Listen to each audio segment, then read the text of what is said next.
ନମସ୍କାର ଶ୍ରୋତା ବନ୍ଧୁ।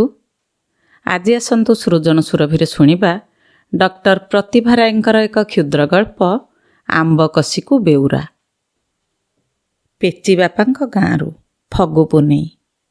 ଆମ୍ବ କଷି ଗଲା ସନ ଫଗୁ ପୁନେଇ କି ଏ ସନ ଫଗୁ ପୁନେଇ ଠିକ୍ ବରଷେ। ତୋ ଚିଟାଉର ବେଉରା ନେଖିବାକୁ ତର ହେଉନି ବୋଲି କଥା ନାହିଁ। ହେଲେ ତୋ ଚିଟାଉରେ ତୁ ମୋ ଅଭିଆଡ଼ି ଦିନର ଚହଲା ମନ ପାଇଁ ଯେଉଁ ଖୁଣ୍ଟା ମୋତେ ଦେଇଛୁ ତାରି ଜବାବରେ କ'ଣ ଲେଖିବି ବୋଲି ହେଜ ହେଉନଥିଲା। ଆଜି ପେଚି ବାପା ସେତକ ମନେ କରିଦେଲେ ବୋଲି ସିନା। ସତ କରି ଛାତିରେ ହାତ ରଖି କହିବୁ କି ସତୀ ଶିରୋମଣି ପତିବରତା, ତୋ ଅଭିଆଡ଼ି ଆଖିରେ ତୁ ଥରେ ହେଲେ କାହାକୁ ତେରିଛି ଚାହିଁନୁ? କୋଉ ରଜାପୁଅର ଭାଙ୍ଗ ପକା ବାବୁରି ବାଳକୁ ପାହାନ୍ତା ପହରରେ ସପନ ଦେଖିନୁ? କେଉଁ ମାଇକିନିଆ ଜିଭରେ ହାଡ଼ ଅଛି ଏଡ଼େ ଟାଣ କରି କହିବ ଏ କଥା? କଥାରେ କହନ୍ତି ବସ ବେଳେ ନଅସ। ଛାଡ଼ ସେ କଥା। ତୋ କଥା ତତେ ହେଜ କରିଦିଏ। ମୁଇଁ ସିନା ମେଲଣ ପଡ଼ିଆରେ କାହାର ନିଶ ପଟାକ ଦେଖି ମନ ବିକିଥିଲି, ତୁ କୋଉ ତୁଳସୀ ଯେ? ମନେ ପଡ଼ୁନି ସେ ବରଷ ଦୋଳ ଯାତ୍ରା କଥା? ମେଲଣ ପଡ଼ିଆରେ ତୁ ଆଉ ମୁଁ କାଚରା ଦୋକାନ ପାଖରେ ଠିଆ ହୋଇ କାଚ ପିନ୍ଧିଲା ବେଳେ କୁଆଡ଼ୁ ଗୋଟିଏ ଆମ୍ବ କଷି ଆସି ତୋ ଦେହରେ ଚାଉଁକିନା ଲାଗିଲା। ତୁ ଚମକି ପଡ଼ି ଚାହିଁଲା ବେଳକୁ ଖଣ୍ଡେ ଦୂରରେ ଗଜା ଟୋକା ଜଣେ ମୁରୁକି ହସା ଦେଉଛି, ହାତରେ ତାର ପେନ୍ଥାଏ ଆମ୍ବ କଷି। ତୁ ତ ଅଣ୍ଟାରେ ଲୁଗାକାନି ଭିଡ଼ି ଦେଇ ଚମକି ଗଲୁ ତା କତିକି। ମୁହଁ ଛିଞ୍ଚାଡ଼ି କହିଲୁ, କିଏ ରେ ବେହେଲ ଅଳପେଇସା ତୁ? ଏ ଗାଁ ଟୋକାଙ୍କ ତାକତ ଜାଣିନୁ। ଏକା ଦିନକେ ତୋ ମୁଣ୍ଡର ସେ ବାବୁରି ବାଳ କେରାକ 7 ବେଣ୍ଟିଆ କରି କାଟି ଛାଡ଼ିଦେବେଟି। ସେବତୀକି ପୁଣି ଚିହ୍ନିନି। ତୋର ସେ ରଣଚଣ୍ଡୀ ରୂପ ଆଉ ଶାଣଦିଆ କଥା ଶୁଣି ଟୋକାଟାର ସେତେବେଳକୁ ପିଳେହି ପାଣି। ଡରି ଡରି କହିଲା, ମୋର ଭୁଲ ହୋଇଛି। ମୁଁ ଜାଣିକରି ତମ ଉପରକୁ ଆମ୍ବ କଷି ପକାଇନି। ଖାଇସାରି ପକାଉ ପକାଉ ତମ ଦେହରେ ବାଜିଲା। ମୋ ବେଳା ଖରାପ। ନଇଲେ କ'ଣ ନଇଲେ? ତୋ ଭଳି ନବାବଟାକୁ ଏମିତି ଜବାବ କେହି ଦେଇପାରିନଥାନ୍ତି। ତୁ ତେଜି ଉଠି କହିଲୁ। ଟୋକାଟା ସେତେବେଳକୁ ତୋ ମୁହଁକୁ କାଠ କରି ଚାହିଁ କ'ଣ ଯେମିତି ପିଇ ଯାଉଥାଏ। ଜବାବ ନାହିଁ ତା ମୁହଁରେ। ତୁ ରାଗିଯାଇ କହିଲୁ, କ'ଣ ସେମିତି ହେଟାମେନ୍ତି ମୁହଁଟାକୁ ମୋର କଟମଟ କରି ଚାହିଁଛୁ ବେହିଆ ନିଲଠା? ଟୋକାଟା ଛେପ ଢୋକି ଢୋକି କହିଲା, ତମର ଏ ଶୁଆଥଣ୍ଟିଆ ନାକଟିରେ ଗୁଣାଟିଏ ଥିଲେ ଏଇ ମୁହଁ ହଲା କଥା ସାଙ୍ଗକୁ ନାକ ଗୁଣା ମୁହଁ କଥା ସବୁ ବଡ଼ ଶୋଭାକାର ହେଇଥାନ୍ତା। ଯଦି କହିବ ଜୋରିମାନା ବାବଦରେ ଗୁଣାଟିଏ କିଣିଦେବି। ତତେ ଆଉ ସମ୍ଭାଳେ କିଏ? ତୁ ତ ଏକାବେଳକେ ତାକୁ ମାରେ କି ନ ମାରେ। ମୁହଁ ହଲେଇ କହିଲୁ, ସତେ? ଏତେ ତାକତ? ଝାଡ଼ିଲୁ ଗାଞ୍ଜିଆ, କିମିତି ଗରମ ଦେଖେ ରହ। ତତେ କ'ଣ ମୁଁ ଛାଡ଼ୁଛି? ପଞ୍ଚୁଆତି ଡକେଇ ତୋ ବାବୁରି ବାଳ କେରାକ ଯଦି ମୁଁ 7 ବେଣ୍ଟିଆ କରି ନ ଛାଡ଼ିଛି, ସେତେବେଳକୁ ତାଙ୍କ ଗାଁର ଗୋଟିଏ 2ଟା ଟୋକା ତା ପଟିଆ ହେଇ ଜବାବ ସୁଆଲ କରିବା ପାଇଁ ତିଆରି ହେଲେଣି। ତୋ ବାହାଟାକୁ ଘୋଷାରି ମୁଁ ତୋତେ ଟାଣି ନେଲି। ମେଲଣ ପଡ଼ିଆ ଛାଡ଼ି ଗାଁ ଗୋହିରି ଧରିଲି। ଯେତେ ହେଲେ ଭୁଆ ଶୁଣି ଝିଅ ଆମେ। ତିଳକୁ ତାଳ କରି ପର ଗାଁର ଭେଣ୍ଡା ଟୋକାଙ୍କ ସଙ୍ଗେ ତେରିମେରି ହେବାଟା ଆମକୁ ନିନ୍ଦା। ନାଇଁ ନାଇଁ, ଯଦି ଆମ ଦିହରେ ସେ ନାଁକୁ ହାତ ଲଗେଇ ଦେଲେ ତେବେ କେଉଁ କୂଳର ହବା ନାହିଁ ଆମେ। ସେଇଠି ଗଲା ଆମର ଜାତିଗୋତର। ପୁଣି ତୁ ଯେମିତି ଅଣ୍ଡିରା ଚଣ୍ଡୀ।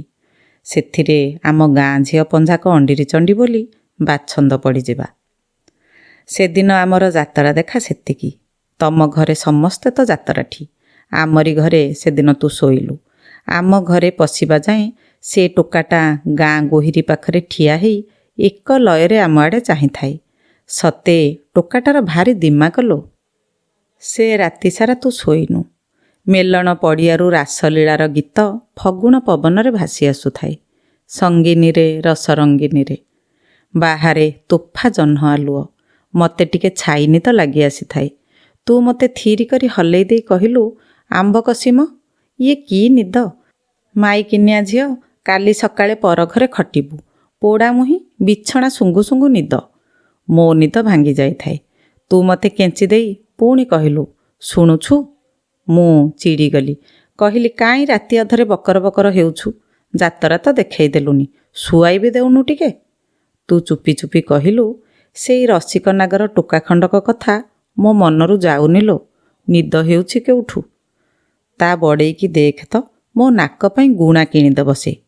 ଏଡ଼େ ଗରମ ତା ଗାଞ୍ଜିଆ। ହୁଁ। ମୁଁ କହିଲି, ନାକଟି ମୁହଁ ଯାକରେ ସାର, ଆଉ ତୋ ନାକ ତ ସତରେ ଭାରି ସୁନ୍ଦର। ଯିଏ ଥରେ ଦେଖେ ସେ ଶୁଆଥଣ୍ଟିଆ ନାକରେ ତା ମନ ମୁନ ଚୈତନ ଲାଖିଯାଏ। ତାର ବା ଦୋଷ କ'ଣ? ଯୁବା ବୟସ, ମୁଁ ସିନା ଚେପେଟା ନାକି। ତୁ ଖୁସି ହେଲା ଭଳି କହିଲୁ, ଯାହା କହ, ଟୋକାଟା ଭାରି ରସିକିଆ। ସତେ ମୋ ନାକକୁ ଗୁଣାଟିଏ ତ ଭାରି ଭଲ ମାନନ୍ତା। ହେଲେ ଏ କଥା ଆଜି ଯାଏଁ କେହି ଜାଣିନଥିଲେ କି କହିନଥିଲେ।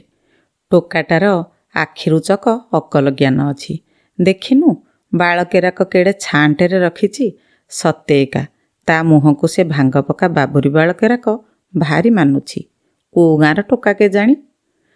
ସତେ ସେ ଜାଣି ଜାଣି ମୋ ଉପରକୁ ଆମ୍ବ କଷି ପକେଇ ନଥିବ ମ। ମିଛଟାରେ ବହେ ବେଜିତ କଲି ସିନା। ବେଶ କଲି। ଝିଅ ବୋହୂ ଯାତ୍ରାରେ ଏଡ଼େ ଅଣହୁସିଆରୀ କିଆଁ ମ। ମୁଁ ସେତେବେଳକୁ ଭିତରେ ଭିତରେ ହସି ନୋତରା କୋତରା ଦମ ରୋକି କହିଲି, ଟୋକାଟା ଲାଖ ବିନ୍ଧା ବି ଜାଣିଛି ଲୋ। ଏକାଥରକେ ଆମ୍ବ କଷିଟା ଯାଇ ସୁନ୍ଦରୀ ତରାଙ୍କ ମରମ ଥଳିରେ ବାଜିଛି। ଏଥର ଖାଲି ବରଣମାଳାଟା ଦବା କଥା। ମନ ଦିଆ ତ ସରିଯାଇଛି। ଉଫ୍ ମା ଲୋ, ତୋ ହାତ ଛିଡ଼ି ପଡ଼ୁ ଅଲକ୍ଷିଣୀ। ସେଇ ଅନ୍ଧାର ଭିତରେ ତୁ ମୋତେ କଷି କରି ପୁଳାଏ ଚିମୁଟି ଦେଇଥିଲୁ ମୋ ବାହାଟାକୁ। ମିଛ ନୁହେଁ, ସତକୁ ସତ ଝଗଡ଼ା ଭିତରେ ତା ମୁଣ୍ଡର ସେଇ ଭାଙ୍ଗ ପକା ବାବୁରି ବାଳକେରାକ ତୋ ଆଖିକୁ ଲୋଭିଲା ଦିଶୁ ଦିଶୁ ସେ ଟୋକାଟା ବି ତୋ ମନରେ ଲୋଭ ଲଗାଇ ଦେଇଥାଏ। କେତେ ସେ ଟୋକାକୁ ତୁ ମନେ ମନେ ଗୁଣି ହେଇଛୁ। ତା ପରଦିନ ମେଲଣ ପଡ଼ିଆରେ ତୋର ଆଖି କେତେ ଖୋଜିଛି ସେଇ ବାବୁରି ବାଳକେରାକୁ।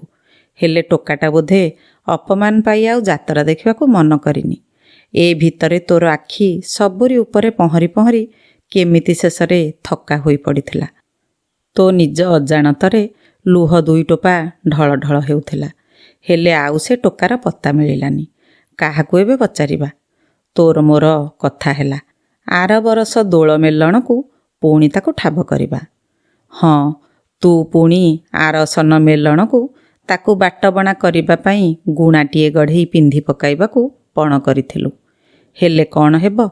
ଆର ସନ ମେଲଣକୁ ଆମେ ଦିହେଁ ପର ଘର କବାଟ କଣରେ ସୁଁ ସୁଁ ହୋଇ ନାକ ଆଖି ପୋଛି ହଜିଲା ଦିନର ଗାଁ ଭୂଇଁ ସାଙ୍ଗ ସହି ଆଉ ମେଲଣ ପଡ଼ିଆର ଚୁଡ଼ି ଦୋକାନ କଳିତ କରାଳ କଥା ଝୁରି ହେଉଥିଲେ। ଛାଡ଼େ, ତୋ ସତୀପଣିଆ ତ ଜଣାଗଲା। ମୋ କଥା ଆଉ ନଣ୍ଡା ବାପା କଥା ଗତସନ ତୋ ଚିଟାଉରେ ନେଖିଛୁ। କିଏ ଏବେ ତୁଳସୀ ସେଥିରୁ? ଶୁଣିବୁ ମୋ ପତି ଦେବତା ସାତ ସାତଟା ପିଲାର ବାପ ହେବାକୁ ଯାଉଥିବା ସାଧୁ ପୁରୁଷ କଥା। ତୋର ମୋର ଏକାଦିନେ ହାତ ଗଣ୍ଠି ପଡ଼ିଲା। ଏକା ଦିନକେ ଦିହେଁ ଗାଁ ଭୂଇଁ ଛାଡ଼ି ଜମ ଘରକୁ ଆସିଲେ। ତୋ ଚଉଠି ରାତିର କଥା ତ ମୋ ଦେହରେ ନିଆଁ ଗେଞ୍ଜୁଛି। ମୋ ଚଉଠି ରାତିର ମିଞ୍ଜି ମିଞ୍ଜି ଦୀପ ଆଲୁଅରେ ସେ ପେଚି ବାପା ଯେତେବେଳେ ଘରେ ପଶିଲେ, ତାଙ୍କ ପାଦ ଦିଓଟିରେ ଆଖି ରଖି ମନେ ମନେ ଓଳଗି ହେଲି। ମୁହଁକୁ ଚାହିଁବାକୁ ଷୋଳପଣ ଇଚ୍ଛା ହେଉଥିଲେ ବି ଲାଜ ଭୟରେ ଚାହିଁପାରୁ ନଥାଏ। ସେ ଧୀରେ ଧୀରେ ନାଲି କାଗଜରେ ଗୁଡ଼ିଆ ହୋଇଥିବା ଛୋଟ ଜିନିଷଟିଏ ପକେଟରୁ କାଢ଼ିଲେ। ଦୀପ ଆଲୁଅରେ କାଗଜ ଖୋଲିଲେ। ଚିକ୍ ଚିକ୍ କରୁଥିବା ସୁନାର ଗହଣାଟିଏ। ମୁଁ କୁରୁଳି ଉଠିଲି। ମହୁସଜ୍ଜା ଘରେ ମୋ ସ୍ୱାମୀ ଦେବତାଙ୍କର ପହିଲି ଭେଟି ସୁନାର ଗହଣା ଆଉ ତ ଜୀବନ ସାରା ପଡ଼ିଛି। କେଡ଼େ ଭାଗ୍ୟବତୀ ମୁଁ ସତେ। ହିଂସା ହେଉଛି କି? ତୋ ବରର ପହିଲି ଭେଟି ପରା ନାଲି ଶଙ୍ଖା ମୁଠାଏ। ଛିଲୋ, ସୁନାର ଖଡ଼ୁ ଦୀପଟ ବି ନୁହେଁ। ସେ ଧୀରେ ଧୀରେ ମୋ ମୁହଁରୁ ଓଢ଼ଣା ଟେକିଲେ। ମୋର ଆଖି ଦିଓଟି ବନ୍ଦ ହୋଇସାରିଥିଲା ତା ଆଗରୁ। ଚମକିଲା ପରି ତାଙ୍କ ପାଟିରୁ ବାହାରି ପଡ଼ିଲା, ଏଁ, ତମେ? ମୋ ଆଖି ଦିଓଟି ଖୋଲିଗଲା ଆପେ ଆପେ। ହାୟରେ, ତାଙ୍କ ହାତରେ ନାଲି ନେଳି ପଥର ବସା ସୁନାର ଗୁଣା। ଦୀପ ଆଲୁଅରେ ଝଟକି ଉଠି ମୋ ଚେପ୍ଟା ନାକ ଉପହାସ କରୁଛି ସତେ କି? ଯେଉଁଥିପାଇଁ ମୋତେ ସମସ୍ତେ ଚିଡ଼ାନ୍ତି। ସବୁ ସୁନ୍ଦର ନାକ ବାନ୍ଦର, ଚେପେଟି ନାକି ଦହ ସୋଡ଼କି। ସେଇ କୁଆଁରୀ ବୟସରେ ନାକ ପାଇଁ ମୋର କି କାନ୍ଦ। ଆପଣା ଛାଏଁ ଆଖି ଦିଓଟି ମୋର ଗୁଣାରୁ ଖସିଗଲା ତାଙ୍କ ମୁହଁକୁ, ମୁହଁରୁ ମୁଣ୍ଡକୁ। ଆଉ ତାଙ୍କ ମୁଣ୍ଡରେ ତୋରି ସେଇ ମନଲୋଭା ଭାଙ୍ଗ ପକା ବାବୁରି ବାଳକେରାକ। ଜାଣିଥିଲି ତାଙ୍କ ବାଳକେରାକ ତତେ ବାଇଆଣୀ କରିଥିଲା। ଆଉ ତୁ ତାଙ୍କୁ ମନ ବିକିଥିଲୁ। ଆଜି ଜାଣିଲି ତୋର ସେଇ ସୁନ୍ଦର ମୁହଁରେ ଆହୁରି ସୁନ୍ଦର ସେଇ ଶୁଆଥଣ୍ଟିଆ ନାକଟିରେ ଗୁଣା ପିନ୍ଧେଇବା ପାଇଁ ବଣା ହେଇ ସେ ତତେ ମନ ବିକି ବାଟବଣା ହେଇଯାଇଛନ୍ତି। ଏ କଥାକୁ କୋଉ ନବଯୌବନୀ ଭୁଆଶୁଣୀର ମହୁଶଯ୍ୟା ଘରେ ଦିହ ସହିବ? ଏଇ ଚେପେଟା ନାକ ପାଇଁ ପିଲାଟି ଦିନରୁ ଆଜି ଯାଏଁ କେତେ ମୁଁ ନାକରେ ନ କାନ୍ଦିଛି। ପୁଣି ସାରା ଜୀବନ ଖାସ୍ ଏଇ ନାକ ପାଇଁ କ'ଣ ମୁଁ ନାକରେ କାନ୍ଦି କାନ୍ଦି ନାକେଦମ୍ ହେବି? ସେତେବେଳକୁ ମୋ ସିଙ୍ଘାଣୀରେ ଲୁହ ମିଶିଲାଣି। ସେ ଶୁଖିଲା ମୁହଁରେ ହସ ଟାଣି କହିଲେ, ସେଦିନ ତମେ ଦୁହେଁ ମୋତେ ବେଜିତ୍ କରି ଯାତ୍ରା ପଡ଼ିଆ ଛାଡ଼ି ଗାଁ ବାଟ ଧରିଲ। ତମେ ଯେଉଁ ଘରେ ପଶିଲ ସେ ଘରଟି ଠାବ କରି ମୁଁ ଆସିଲି। ଭାବିଲି ସେଇଟା ତାଙ୍କରି ଘର। ଆଉ ସେ ସୁନ୍ଦରୀର ଶୁଆଥଣ୍ଟିଆ ନାକରେ ଗୁଣା ପିନ୍ଧେଇ ତାକୁ ନାକରେ ପାଣି ପିଆଇ ଛାଡ଼ିବି ବୋଲି ମୁଁ ତାରି ଦୁଆରେ ବେଦିରେ ବସିବାକୁ ପଣ କଲି। ଯେଉଁ ଘର ଠାବ କରିଥିଲି ସେଇ ଦୁଆରେ ଦୋଳ ମୁକୁଟ ବାନ୍ଧି ବେଦିରେ ବସିଲି। ହେଲେ ସେ ଛଇଳାକୁ ପାରିଲି ନାହିଁ। ତମେ ସେଦିନ ମୋ ମାନ ରଖିଥିଲ। ଭଗବାନ ତମକୁ ଆଣି ମୋରି ବେକରେ ଛନ୍ଦିଦେଲେ ମୋ ଘରର ମାନ ରଖିବାକୁ। ବିଧାତା ବିଧାନ। ସେ ଏଥର ମୋ ଲୁହ ପୋଛିଦେଲେ। ପୁଣି କହିଲେ, ଭଗବାନ ବଡ଼ ଲୋକ। ସତକୁ ସତ ଯଦି ସେ ରଣଚଣ୍ଡୀକି ବେକରେ ବାନ୍ଧିଥାନ୍ତି। ଛାଡ଼, ଆଜି ପରା ଦିନରେ ନାକ ସକସକ କରନି। ମୋ ନାକରେ ସେ ଗୁଣାଟି ପିନ୍ଧେଇ ଦେଇ ମୋ ନାକଟିକୁ ଚିମୁଟି ଦେଇ କହିଲେ, ନାକଟି ଚେପିଟା ହେଲେ ବି ଗୁଣାଟି ମୁହଁକୁ ଭଲ ମାନୁଛି। ଦେଖିଲି ମନ ଭିତରୁ ସେ ତୋ କଥା ପୋଛି ଦେଇ ହସ ଖୁସିରେ ମାତି ଯାଇଛନ୍ତି। କେଜାଣି ମନେ ମନେ ଅବା ତୋ ରୂପକୁ ଝୁରି ହେଉଥିବେ। ନରମାୟା ନାରାୟଣଙ୍କୁ ଆଗୋଚର। ହେଲେ ମୁଁ ତତେ ମନରୁ ପୋଛି ପାରିଲିନି। ତାଙ୍କ ମୁହଁକୁ ଚାହିଁଲେ ସେଇ ଭାଙ୍ଗ ପକା ବାବୁରି ବାଳ ଭିତରେ ତୋ ସୁନ୍ଦର ମୁହଁର ନାକଟି ଜଳ ଜଳ ଦିଶେ। ମୋ ମନ ଭିତରେ ଚକ୍ କରି କ'ଣ ଯେମିତି ଅଟକିଯାଏ। ଦିନେ କହିଲି, ହେ ଶୁଣୁଛ, ତମର ଏ ବାବୁରି ବାଳ କେରାକ ମୋତେ ଜମାରୁ ଭଲ ଦିଶୁନି। ମାଇଚିଆ ନାଟ ପିଲାଙ୍କ ପରି ଦୁଶୁଛି। ତମର ଏ ଦିବ୍ୟ ଚେହେରାକୁ ବାଳ କେରାକ କିଏ ନାସନା କରି ପକେଇଛିଟି? ଆମ ଗାଁ ଅଧିକାରୀ ଘର ସାନବାବୁ କଟକରେ କଲିଜ ପାଠ ପଢ଼ି ଆସିଛନ୍ତି। କିଡ଼େ ଢଙ୍ଗରେ ବିଲାତି ଫେସନରେ ବାଳ କାଟିଛନ୍ତି। ଗୋଟି ଗୋଟି ବାଳ ମୁଣ୍ଡ ଉପରେ ଖୁଣ୍ଟ ଭଳି ଠିଆ ହୋଇଛି। ପୁରୁଷ ପୁଅକୁ ସେମିତି ବାଳ ସାଜେ। ହେଲେ ତାଙ୍କର ସେ ବାବୁରି ବାଳ କେରାକ ସେମିତି କିଛି ନାକରା ଦିଶୁନଥିଲା ଲୋ। ତୁ ତ ନିଜେ ଦେଖିଛୁ।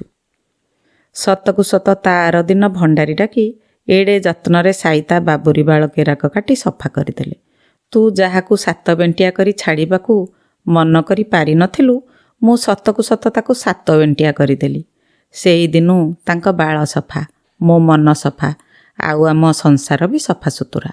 ଦେଖୁନୁ ବରଷ କେଇଟାରେ ତାଙ୍କର 6-6ଟା ପୁଅ ଝିଅକୁ ପେଟରେ ଧରି ଜନ୍ମ ଦେଲେଣି। ମଲା, କି ବିଡ଼ମ୍ବନା କଥା। ପୁଣି ପରା ବାନ୍ତି ଉଛାଳ ହେଉଛି ମୋର।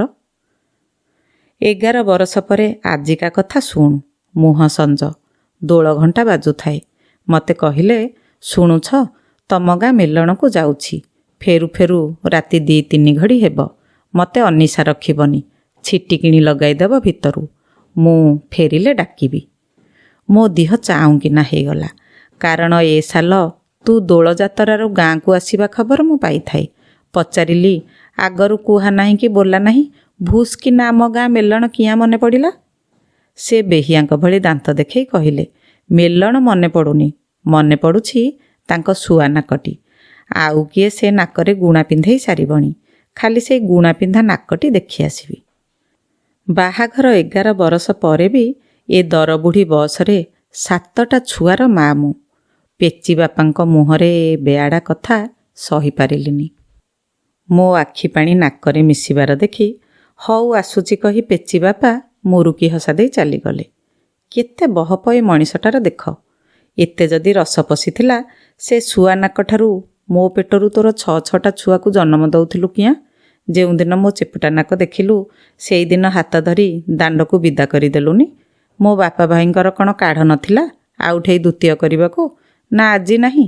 ନା ଆଉ ନୁହେଁ, ଆଜି ବୋପା ଘର ଯିବି। ତା ମନରେ ଯଦି ଏତେ କଥା ଅଛି, କ'ଣ ମିଳିବ ସେ ଅଲଣା ଘର କରଣାରୁ? ଯେଉଁଠି ଗତର ଖଟେଇ 2 ପାଇଟି କରିବି ସେଠି 2 ମୁଠା ପେଟ ପାଇଁ ମିଳିବ। ଏବେ କୋଉ ମୋତେ ବସେଇ ଖୁଆଉଛି କି? ହେଲେ କାଳ ଛୁଆ 6ଟା ଆଉ ପେଟରେ ପୁଣି।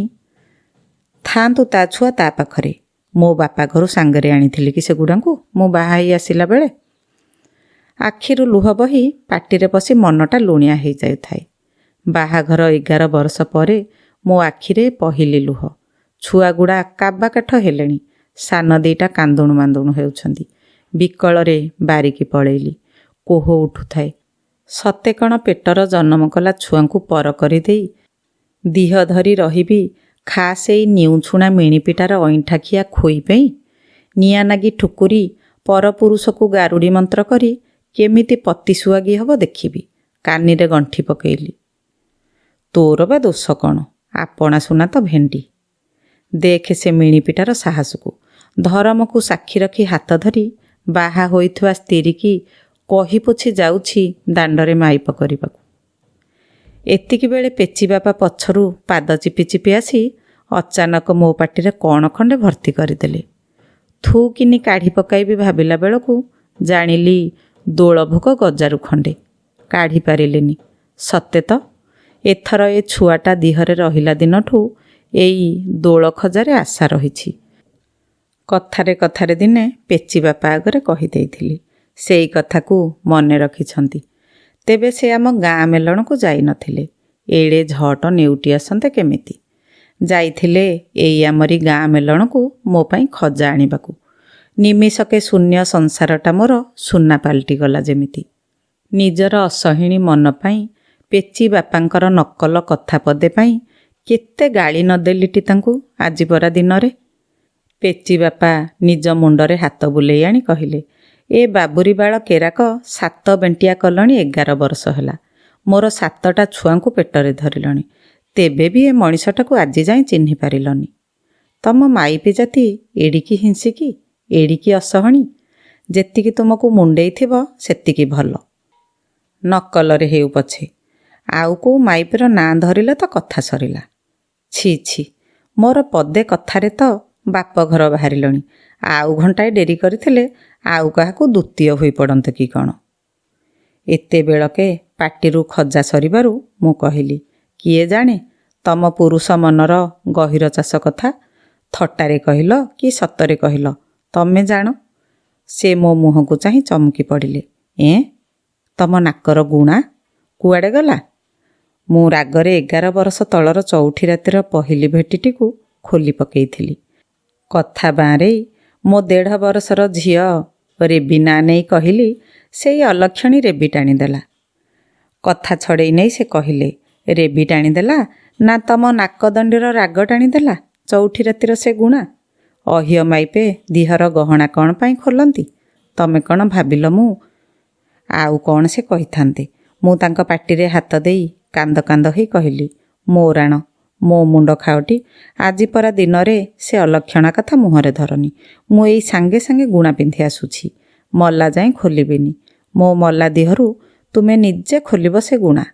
ହେଲେ ମୋ ଦେହ ଛୁଇଁ କହ, ସେ ଛଟକି ନିଆଁ ନାଗି ଠୁକୁରି ନା ଆଉ ଦିନେ ମୁହଁରେ ଧରିବନି। ସେ ତ କାହା ନାକ ତଳୁ ନାକ ନିଶ କାଟି ସଫା କରି ତା ସଂସାରକୁ ସଫା ସୁତୁରା କରି ଦିନ କାଟୁଛି। ଆମେ କିଆଁ ତା ନାଗି ଆମ ସୁନା ସଂସାରକୁ ମଇଳା ଅସନା କରିବା? ସେ ମୋ ପାଟିରେ ଆଉ ଖଣ୍ଡେ ଖଜା ଆଉ ମେଞ୍ଚାଏ ଚଣା ଭର୍ତ୍ତି କରିଦେଇ କହିଲେ, ହେଇତି ଦୋଳଭୋଗ ତମ ପାଟିରେ ଦେଇ ହଲପ କରି କହୁଛି। ତମ ଗୁଣା ପିନ୍ଧା ଚେପେଟା ନାକଟି ଛଡ଼ା ଆଉ କାହାରି ନାକ ମୋ ମନରେ ନାହିଁ। ତମର ସେ ଅଣ୍ଡିରି ଚଣ୍ଡି ଆମ୍ବକଷିର ମୁହଁଟା ତ ମୋର ପାଶୋରି ଗଲାଣି।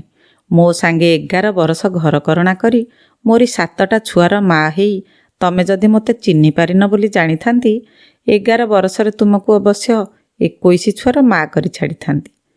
ତାଙ୍କର ଏ ବେହିଆ କଥାରେ ମୁଁ ସେଦିନର କୁଆଁରୀ ଝିଅ ଭଳି ଫେଁକିନା ହସିଦେଲି। କହିଲି, ମଲା, ମୁଁ କ'ଣ କୁକୁର ନା ବିଲେଇ? ଘୁଷୁରୀ, ସେ ମୋତେ ଚିଡ଼େଇବା ପାଇଁ କହିଲେ। ସେ ମୋ ପାଟିରେ ଆଉ ଖଣ୍ଡେ ଖଜା ଦେଇଥିଲେ। ମୁଁ କହିଲି, ଥାଉ ସେତିକି, ଛୁଆଙ୍କ ପାଇଁ ରଖ। ଚାଲ ଘରକୁ, କୁହୁରି ଘୋଟିଲାଣି, ତମ ଦିହ ଖରାପ ହେବ।